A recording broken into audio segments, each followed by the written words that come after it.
Good afternoon, everyone, and welcome to Live at 4 on this Wednesday. Week is just zipping by. Yes, it is. Another short week. We're going behind the wheel with Harvey Briggs today. Yeah, we went out in the new Genesis G70. It's the upscale brand of Hyundai. We did it last week, so it's nice and sunny, but you can't even buy it yet. Oh, that's interesting. So a little sneak preview of that. All right, very good. And the rain continues to fall. And that's what's making our news today. More heavy rains making life difficult for those already suffering from floods. Rose Schmidt shows us how people are coping in Reedsburg. More tough questions today for the president's nominee for the Supreme Court, how Brett Kavanaugh answered on Capitol Hill. And the president has a response of his own to the Bob Woodward expose book on what he says is going on inside the White House. Let's take a look outside today on this soggy Thursday. Boy, it has been an all-day rain. It really has, and it's the last thing we need with all the rain we've had in the last 3 weeks. But the weather words, we are catching a break. Those are words we want to hear, and Dana Fulton's in the backyard where it is still raining. Still raining. But we're waiting for that break. We are. The break is right around the corner. And right now, at least, it is, if we do have to take rain at this point, a soft, slow, steady rain for us in Madison. Usually this would be good, of course, for crops, but we've had way too much at this point for us. As you can see on our Doppler track radar, just some light rainfall moving through the southern edge of Wisconsin right now. It is starting to die down for us over the next few hours. We're not out of the clear just yet. This evening and overnight, still having a little bit of rain, but the lighter stuff is moving through now. Through the last 24 hours, overnight and throughout the day so far, we've seen quite a bit of rainfall towards Richland and Sauk counties from 2 to 5 inches. Isolated areas getting even more. Parts of Dane County, 1 to 2 inch even more. And then you go a little further south, parts of near Platteville, just about a ½ of an inch to 1 inch for isolated areas. And then again, further south, a little drier. Temperature-wise, it's pretty cool outside. The rain actually feels a little chilly. 71 in Madison currently, with those dew points very close as well. Overnight lows will drop quite a bit. 55, chilly to start off tomorrow morning. We will have a few lingering showers and thunderstorms. It'll be a cool evening for us, and we'll start off tomorrow morning with a little bit of fog. Overall tomorrow, notice all my little icons. Lots of good news. We do have sunshine in the forecast for Thursday. High temps will be just slightly below average. Looking at a close high of about 74. We'll take a look at the weekend ahead. Of course, it's a big weekend for us, always is. But first, we got to check in with our first alert traffic update. If you're getting ready to hop on the roads, no major accidents to report at this time. Just the concern, of course, for some roadways flooding. That's what we're seeing downtown. All those little construction signs or little roadblock signs from flooding. On the Beltline, eastbound, slow as usual around this time, 22 miles per hour, just east of John Nolan, and only going 26 just west of John Nolan. If we hop out towards 14, heading from Cross Plains to Black Earth, both sides closed due to flooding on the roadways. That's really the only spot in Dane County that is quite a bit of roadway blocked off. Bouncing up towards Richland and Sauk counties, we do have 80 and 23 closed near Rock Springs and just north of Rock Bridge because of flooding on the roadways. Our rain not out of the woods just yet, but we do have a break on the way. I think you guys are actually really going to like my 10-day forecast. I've got some good news, but I'll show you that coming up a little later on. We could use some good news. Yes. I think the first time since you've worked here. I know. This is the first time I've had to step out in the rain, though, and actually use the umbrella. So I've gotten lucky around 4 o'clock. All right. We'll see you in a few minutes. Thanks, Dana. Thank you, Dana. That good news will be especially welcome in Sauk County, where hundreds of people who live along the Baraboo River are hoping for no more rain as they deal with a serious second round of flooding. The river continues to rise, covering everything in its path with water. In Sauk County, the worst areas currently are in Reedsburg and Laval. Entire parks, streets, and basements are underwater, destroying several houses closest to the water. At this point, businesses and homes are sandbagged, so there's not much more people can do. There are at least 207 homes impacted, with more than $5 million in damage in Sauk County alone. The water still is continuing to rise now because of the rains we had yesterday, so we haven't really been able to get into some of the places in the Rock Springs area, especially. North Freedom, the water had started to recede a little bit so they could get into there. But now along the river, it's just everything's rising again. The Main Street Bridge in Reedsburg is open as of right now, and police say closing it today seems unlikely, but officials are checking the water level every hour. If water hits the bottom of the bridge, it will be closed. The Baraboo River expected to crest this afternoon in Laval, And about 12 hours after that happens, it'll crest in Reedsburg and give the people who live in this area a much-needed break. There are new estimates for flood damage in Dane County. Dane County Emergency Management says the total so far for residential, private business, and public sector flood damage is hitting above $154 million. More than 1,500 homes were affected by the storms, 302 with major damage, and 5 beyond repair. 17 businesses suffered major damage, and another 100 were affected in one way or another. Again, these numbers are just for Dane County. In other news, state investigators are asking for the public's help in identifying the victims in a massive child porn and extortion case. Our Charlotte DeLeste joins us in the newsroom with more details about this case that could involve hundreds of victims. Charlotte? Well, Susan and Mark, there are nearly 500 possible victims in this case. The case against 25-year-old David Omar Harris of Las Vegas started with a Vilas County team talking to authorities about Harris, who was then charged with 2 counts of producing child pornography and then harassing and intimidating her. The Wisconsin Department of Justice is working with federal authorities on the case, and now they have evidence that the Harris case may involve many more victims, and they are reaching out to the public to help find them.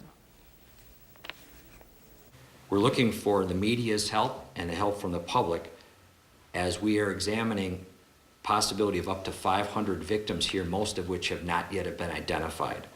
And we're looking for information that might help us to identify those victims to further protect them and hold this individual accountable.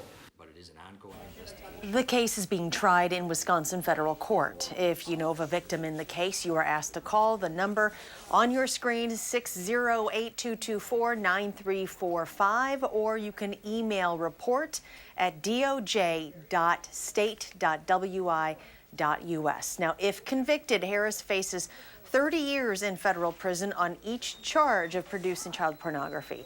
Again, there may be up to 500 victims worldwide. Mark and Susan? It is disturbing. All right, Charlotte DeLeste live in the News Center. Thank you. Thank you, Charlotte. Meanwhile, a lawsuit filed by Schimmel and Texas Attorney General Ken Paxton seeking to overturn the Affordable Care Act is getting a hearing in a federal court in Texas today. The judge will determine if the health law should be put on hold while the lawsuit is litigated. Schimmel's opponent in the Attorney General's race calls it a waste of Wisconsin taxpayer dollars. You know, at a time when we are facing an opioid epidemic, a growing meth problem, and we have a shortage of prosecutors here in Wisconsin, this is not a good use of Wisconsin's resources, and I think we should seek to withdraw from this lawsuit. Republicans argue that when Congress eliminated the mandate for health care, the entire health law became unconstitutional. Any decision today is likely to face another appeal.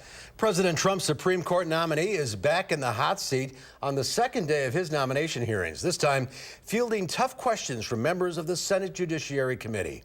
Mo Olengi has the latest from Capitol Hill. You're correct. No one is above the law in our constitutional system. Supreme Court nominee Brett Kavanaugh pledged to be independent from President Trump on the second day of his confirmation hearing. What sort of loyalty will you owe to the president? Senator, if confirmed to the Supreme Court and as a sitting judge, I owe my loyalty to the Constitution. Senate lawmakers pressed the 53-year-old conservative on executive power. Can a sitting president be required to respond to a subpoena? I can't give you an answer on that hypothetical question. Democrat Dick Durbin challenged Kavanaugh to stop the proceedings until all documents from his time with President George W. Bush's administration are released. Why won't you do that? Senator, I do not believe that's consistent with what prior nominees have done who've been in this circumstance. Lawmakers on both sides each got 30 minutes to question Kavanaugh on issues like gun rights and abortion. Can you sit down with you and 4 other judges and overrule Roe v. Wade just because you want to? Senator, Roe v. Wade's an important precedent of the Supreme Court. My protesters repeatedly interrupted the hearing, but Kavanaugh pressed on. One of the reasons people have objected to your nomination is, I believe the quote was, you have Republican blood flowing in your veins. I've been a judge for 12 years, very proud of that record, and been an independent judge for 12 years. If confirmed, Kavanaugh would replace retired Supreme Court Justice Anthony Kennedy. Mo Olengi, WISC News 3. And Senate Democrats also pressed Kavanaugh on hacked emails, which he denied knowing about. President Trump made his first on-camera comments about Bob Woodward's upcoming book. In the book, Woodward writes that White House Chief of Staff John Kelly said of President Trump, "He's an idiot. It's pointless to try to convince him of anything. He's gone off the rails. We're in crazy town." Woodward also writes Defense Secretary James Mattis told close associates his commander-in-chief acted like he had the understanding of a 5th or 6th grader. President Trump called the book a work of fiction. It's a work of fiction. Already General Mattis has come out very, very strongly. And I think you know General Mattis. He does what he wants to do. He's a very independent guy. He was insulted by the remarks that were attributed to him. President Trump raised the possibility that Woodward is a Democratic operative, but in a recorded conversation between the two men after the book's completion, President Trump expresses admiration for Woodward. The president was not interviewed for the book. British prosecutors have charged 2 Russian men with poisoning a former double agent and his daughters in England 6 months ago. Scotland Yard believes both Russian operatives used aliases to enter the UK and hunt down former Russian spy Sergei Skripal. Police released surveillance video showing the 2 men near the site of the poisoning in March. Detectives say the suspects used a sample-sized perfume bottle to spray poison on the front door of the ex-Russian spy's home. When we come back here on Live at 4, it's back to school week. And that's even the case for our tastemaker, Andrea Bailing. She'll check out the School Grounds Coffee House when Live at 4 continues.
Welcome back. Another round of highly anticipated tech hearings are underway in Washington. Facebook and Twitter executives appeared before congressional committees to give testimony on stopping misinformation on their platforms.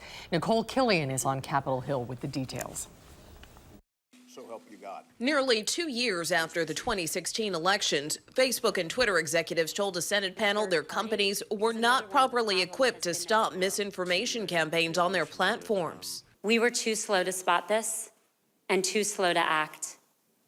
That is on us. We aren't proud of how that free and open exchange has been weaponized. We found ourselves unprepared and ill-equipped for the immensity of the problems that we've acknowledged. Facebook's Sheryl Sandberg and Twitter's Jack Dorsey said they learned from the past and that they are coordinating with other social media companies and law enforcement to stop bad actors. Well, finding inauthentic behavior is a challenge, and I think you're seeing us put real resources to bear. Alex Jones, host of the now canceled web program InfoWars, attended the hearing as a spectator. Facebook and YouTube removed him from their sites, saying he spread false information.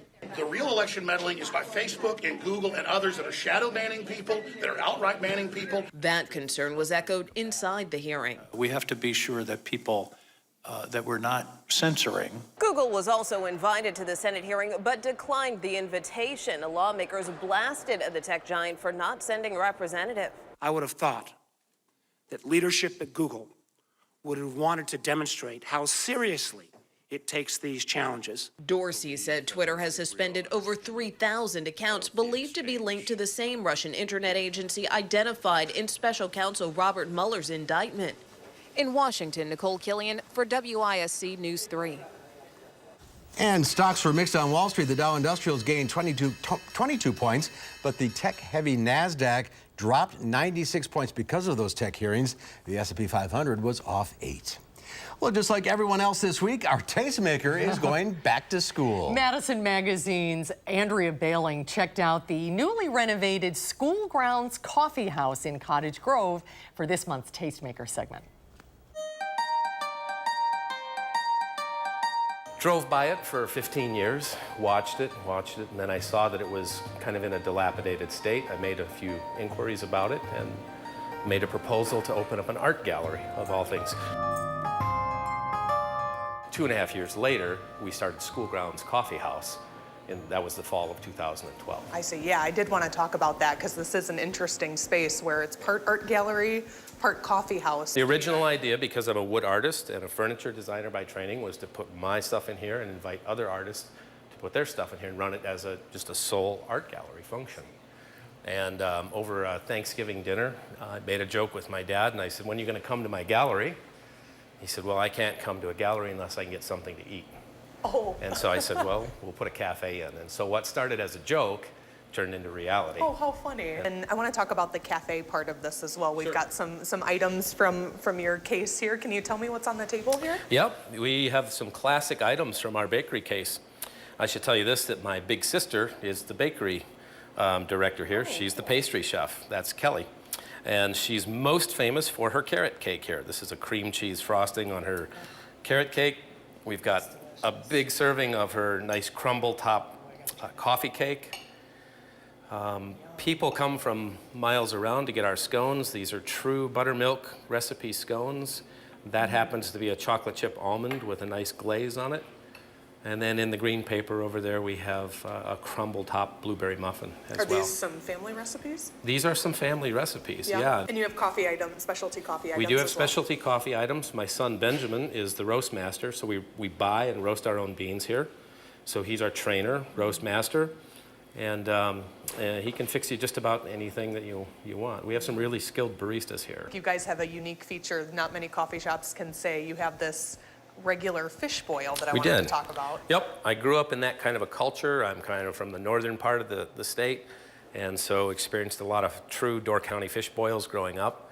Always wanted to do it. People around here talk about it all the time, like, I've got to go all the way to Door County or something like that to get this Great Lakes style or Door County style fish boil. Right.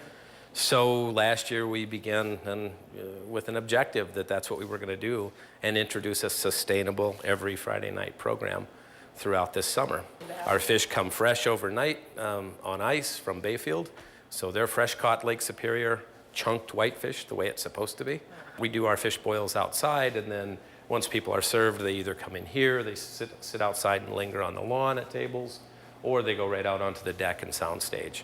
And what do you serve with your fish? So we'll serve about between 3/4 of a pound and a pound of fresh whitefish, a couple of red-skinned boiler potatoes, a sweet boiler onion with that, our own homemade coleslaw, kind of a marbled rye rustic bread as well, nice little 2-ounce ladle of drawn butter over everything. And then we have a nice dessert that comes at the end. It's an ice cream with a cherry chocolate chip cookie as well. Oh, yeah. So, yeah. Thank you so much for inviting us in today. Thank you very much. And Andrea joins us now with more. Boy, there's a lot going on there. Yeah, and funny that it started as an art gallery, turned into a cafe, coffee shop, and now they offer this really cool fish boil that there's not many fish boils here in Madison. I can't think of another one. Yeah, there's far and few between, but this one, it's every Friday night, and you should probably call ahead to make sure that they're still doing it. He said that he would do it as long as he could. Right, now that it's September, it's probably coming to an end. Yeah. What else is on the menu? Is it just bakery items or sandwiches? And bakery items, and then Dave is known for his crepes that he makes. He said he's been perfecting them, and they're the kind you'd find on the in France. So I've not tried them myself, but that's something that I need to go back there. Nice. So it's right on I-94 and Highway N in that area. Yes, yep, and beautiful. You can't miss it. It's Easy a to get beautiful to. schoolhouse. What? Interesting. Yeah, very interesting. I have to check it out. Thanks, Andy. Thank you. Read more about Andy's column in this month's edition of Madison Magazine. Well, did this tastemaker make you hangry? When we come back, maybe it was Instagrammable? 2 new words that are now officially in the dictionary. We'll find out some other ones, too, coming up after Dana's First Alert forecast.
Take a look at this. As kids head back to school this week, these kids joined in on the fun.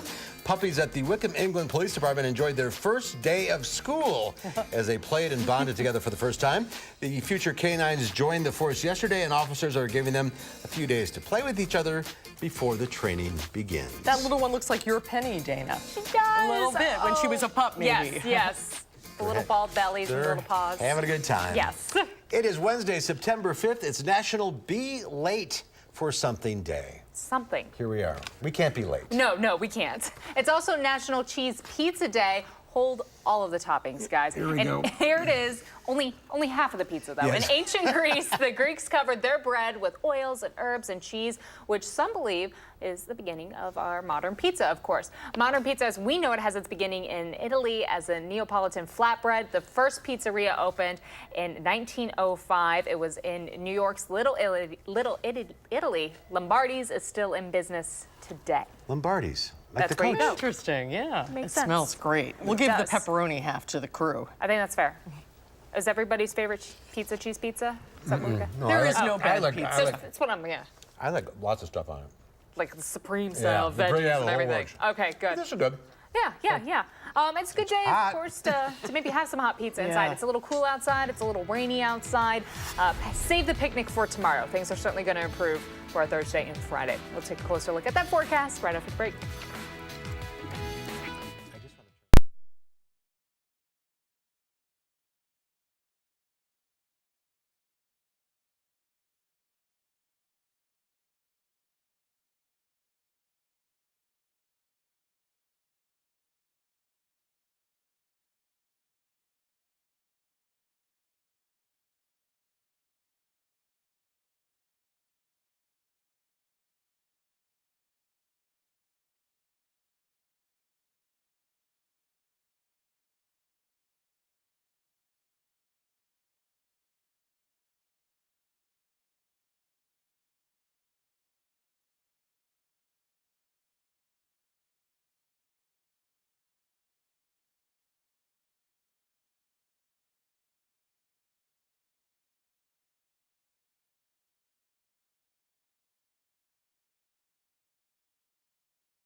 Welcome back, everyone. It's been quite a wet Wednesday, but our good news here, this is what looks like to be our last alert day for quite some time. That alert day still extends through tonight as we still have some showers that are going to gradually slow down and come to an end finally.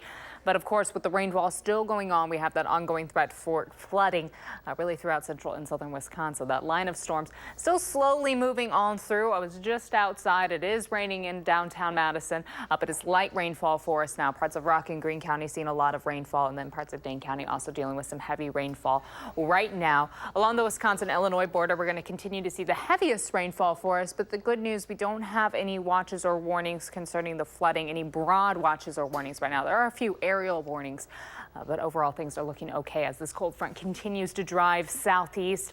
That's the fuel for our shower activity. Again, you can see that pretty stark line there. Showers to the southeast, a few clouds drifting behind, and then we have a cooler, drier trend moving in for the end of the week. That's our good news. Shower chances linger overnight with that cloudy sky. Tomorrow morning will be a little cool. We'll be in the mid-50s to start off the morning with just a few clouds still lingering, but throughout the day, we're looking at a partly cloudy sky, mix of clouds and sun. Should be fairly pleasant. Overnight tomorrow, we stay dry. Another cool evening for us, starting off Friday with temps in the low 50s, and then Friday will be very pleasant and partly cloudy as well. As we look ahead to Saturday and Sunday, our forecast is really going to be predicted here by the track of Tropical Depression Gordon as it continues to move north. Right now in the middle of Mississippi with sustained winds of about 30 miles per hour. So it is now a tropical depression. It's downgraded quite a bit.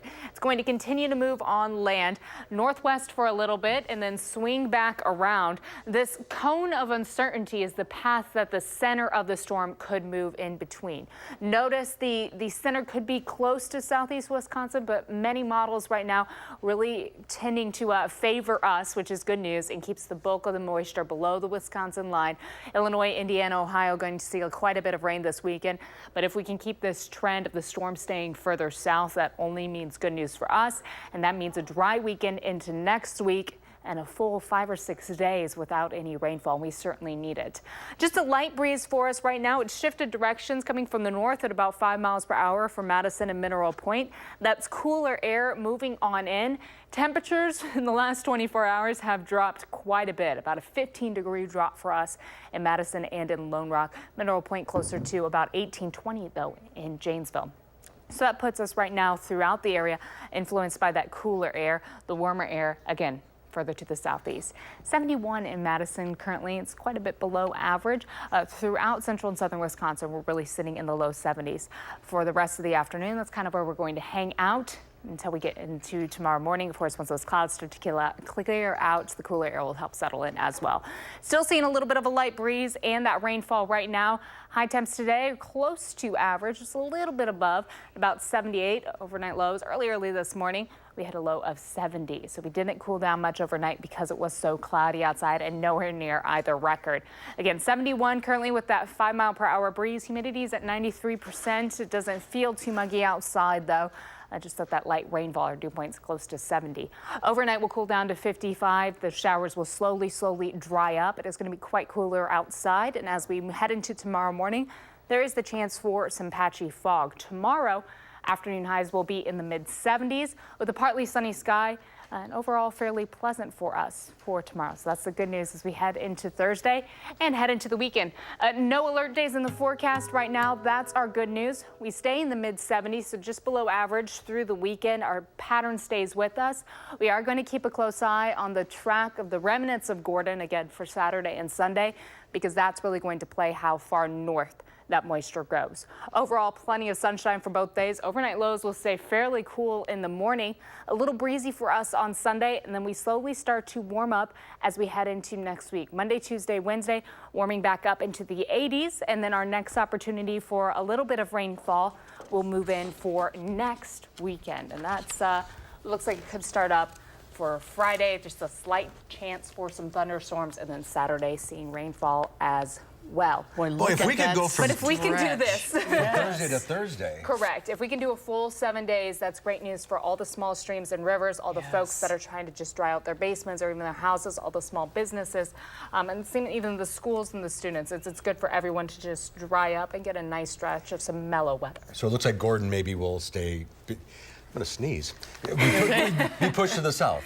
Correct. It looks like the storm is going to stay, the center of that storm is going to stay further south. The moisture associated with it is going to stay further south. That's what the models are doing right now. That's all good news for us. If it does start to drift further north, not necessarily a good thing for us. So we'll be keeping a close eye specifically on Gordon's track for this weekend. Okay. You want to play along with this? Sure. All right. Merriam-Webster announced today it's added 800 new words and meanings to its online database. Some of the new words include hangry. That's a combination of hungry and angry to describe your feeling when you're starving. And as a result, you become particularly ornery. This is true. And hopheads are considered beer enthusiasts. And a flight is a term heard at bars, of course, to describe a special selection of beer or wine that is served up for a sample tasting or just a sampling of the flight. Instagramming is now in the dictionary, as is bingeable.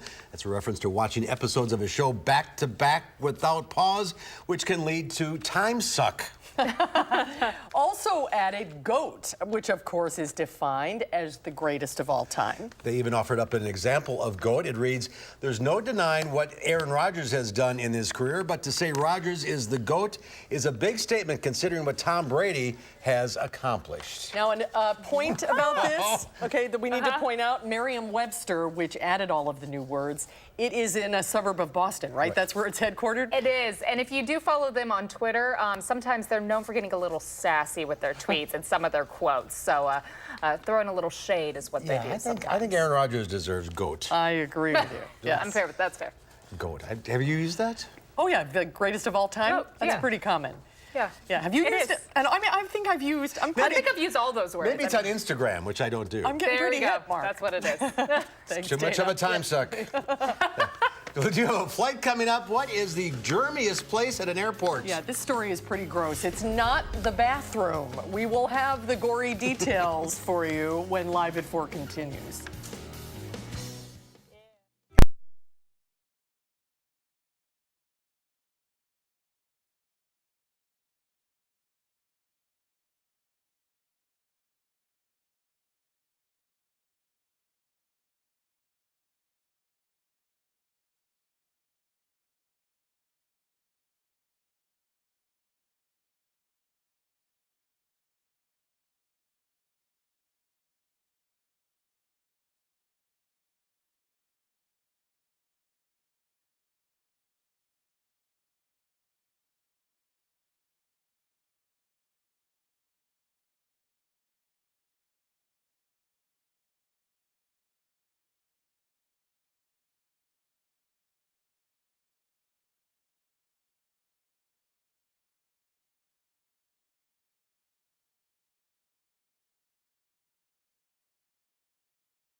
here's a live look downtown at Langdon Street at Wisconsin as the students' first day back on campus. First day of classes today at UW-Madison. Well, millions of people use the trays at airport security checkpoints every day. But a new study finds those trays carry more than your luggage and personal items. Danielle Nottingham reports. Airport security is designed to keep us safe, but experts say it can also pose a health risk. Researchers examined surfaces all around the airport for flu and cold viruses. They discovered the trays at checkpoints are the most contaminated, even more than bathrooms. Not the kind of news Vanessa Gonzalez wanted to hear. That's gross. I don't like that. The findings are outlined in a new report. Scientists tested plastic security bins at Helsinki Airport in Finland during peak flu season. Half carried evidence of at least one respiratory virus. A passenger has a virus and they breathe down into them, they can deposit a little bit of virus along with their shoes and their luggage into the bin. Vanderbilt's Dr. William Schaffner says overall, the bins are not a major source of infection. Colds and flus are mostly spread through the air. Somebody has the virus and breathes it out. I'm within 3 feet and I breathe it in. That's how these viruses are spread. Experts say it's important to regularly wash your hands when you're traveling. Advice Amy Wallace already follows. I go to the bathroom, wash my hands if I'm traveling with my kids. Carry the little bottle size hand sanitizer. Gonzalez also has a bottle ready to go. You have to have hand sanitizer. Researchers behind the study say airports should have sanitizer available at security to help make sure travelers don't bring a virus on their trip. Danielle Nottingham, WISC News 3. Coming into a tricky time to travel. Another great reason to fly. Researchers also found germs on airport payment terminals, on staircase rails, and passport checking. But those trays carried the most. And you had a good suggestion. I guess if you're sick or you have a compromised immune system, you should wear gloves. Wear gloves, yeah. Bring some sanitizer, but you can't check that in. Right. Because it's fluid. And you can't avoid the trays. So. All right, I'm staying home. When we come back, well, ironically, it's time to hit the road. We'll go behind the wheel in the 2019 Hyundai Genesis G70. It's a brand new car that you can't even buy yet. That's when Live at 4 continues.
Live look right now from Johnson Street and 1st Street. You can see the water on the roads. Of course, parts of Johnson Street still closed because of flooding downtown. The Beltline moving a little slow, both the east and westbound sides. Westbound about 21, eastbound at about 24. So either way you're going, just a little backed up currently, a little delayed, but things are still moving. 14 from Black Earth to Cross Plains still closed due to water on the roads. So throughout Dane County, that's the major closure, along with those downtown.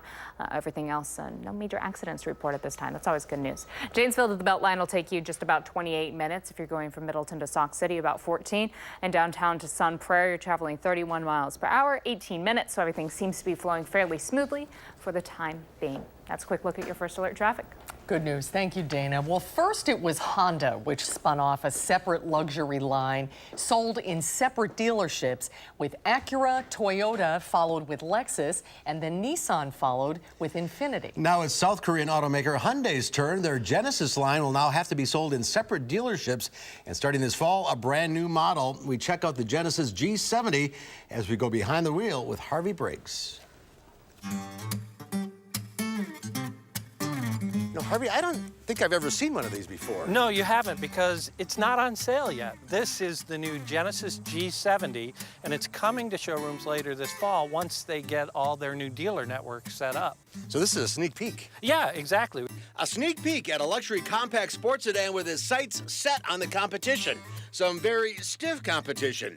Genesis may be fairly new as a standalone brand, but the G70 arrives fully baked, a contender that cedes no ground to the competition. This is a compact sports sedan, so you're really looking at the Alfa Giulia, the BMW 3 Series, Audi A4, Infiniti Q50, and with this one, with the 3.3-liter twin-turbo V6 that makes 365 horsepower, you're looking at the high-end performance versions of those cars as well. And those other high-end performance cars cost a heck of a lot more than this Genesis.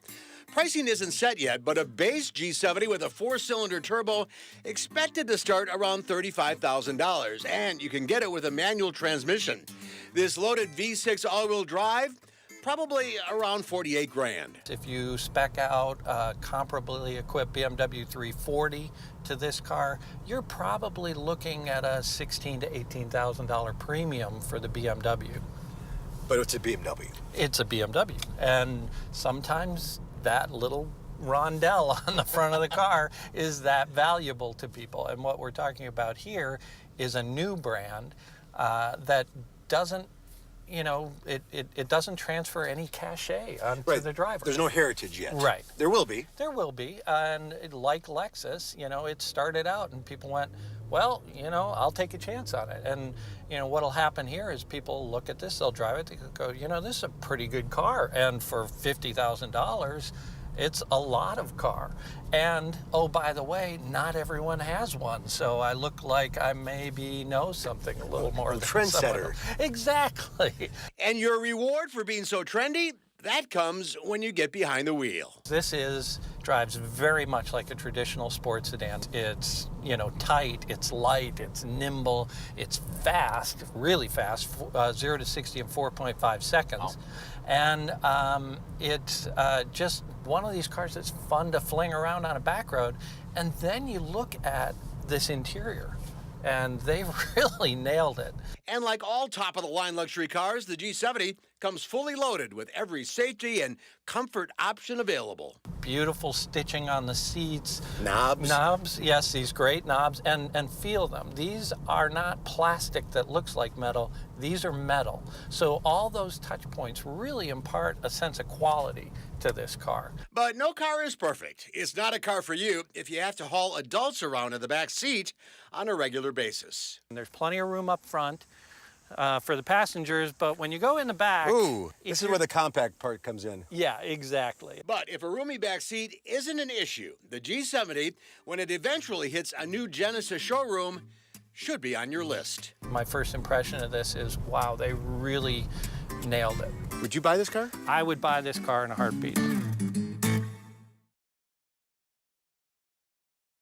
That is a pretty car, and I misspoke before, it's not a Hyundai Genesis, it's a Genesis. It's a new brand. They're separating Genesis from Hyundai, just like Lexus from Toyota and that type of stuff. So they're building those separate dealerships now, and that's what's holding up these cars coming into markets. And they'll start flowing into markets. I know there's a dealer in Milwaukee set up now, Boucher dealer.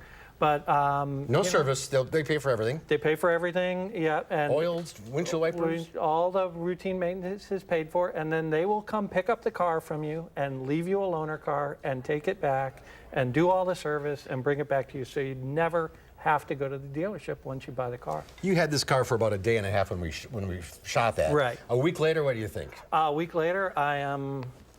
My impression did not drop a bit on it. It's a really solid automobile. I give those guys a lot of credit for doing really good work. You know, the boys at BMW and Lexus need to watch their back. All right. Genesis G70. Yes. Coming to a showroom near you. That's all right, right. Harvey. Ridesanddrives.com for all the information on this car and lots of more stuff. Don't drive through standing water, please. Absolutely, no matter what you're driving. Yeah, exactly. All right, Harvey, thank you. Great to see you. Great right back to the final check of your forecast.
Rain, go away. It's going. We're Okay. working on it. So right now we do still have some showers. Our alert day goes through tonight because of the flooding concern along with the rain. But notice this 10-day forecast really holds a lot of good news for us. We are expecting partly sunny skies through the weekend.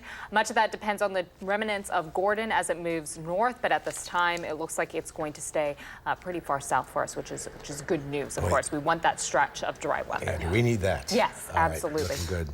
All right, Dana, thank you. Thank you, Dana. And coming up tomorrow here on Live at 4, we'll find out what's happening in the 608 this weekend with Emmy Fink. And the football season is here. So what is the best TV for watching football? Consumer Reports has some suggestions. We'll talk about that tomorrow on Live at 4.